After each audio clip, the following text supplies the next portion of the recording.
වයසත් යනවා නේද බං? ඒකත් හොඳයි. මොනවා කරන්නද වන්දා බං? මොනවද බං කරන්නේ හිතන් ඉන්නේ? බලමු මන්න නම් ඉතින් පොඩ්ඩක් බිස්නස් එකක් කරන්න තමයි මගේ මේ පවුල් දුන්නත් හොඳයි. පවුල් ඉතින් පවුසුමත් එක්ක ඉතින් ඒක අමාරුයි. ඒකනේ බං තාම වාඩි ආවෙත් ඇයි දන්නේ නැහැ බං. අනේ මල කෑල්ලෙක්වත් කොහෙරි යන්න නැතිව. නෑ නෑ ඔක්කොම මේ දවස්වල මොකක් අද ලොකු මොකක් හරි බිස්නස් එකක් තියනවා කියලා කරගන්නවා තමයි වැඩි ඉන්නේ. ඒක තමයි. පිට එක නෑ නේද? ඒක තමයි. බලමුකෝ.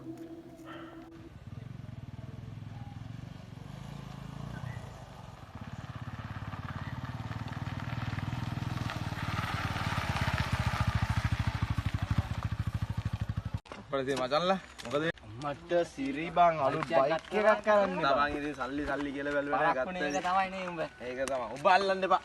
ඇයි බං? උඹ අල්ලන්න එපා. උඹ ඇල්ලුව බයික් එක වැටෙනවා. උඹලා දෙන්න නැගපන් බා. අඩෝ. උඹලා දෙන්න නැගපන්. උඹ ඉදපන්. කොහෙද යන්නේ බං? අපි ඉහිල්ලෙන්නම් කො. යනවද කියනගේ? ආ මං එන්න හරි.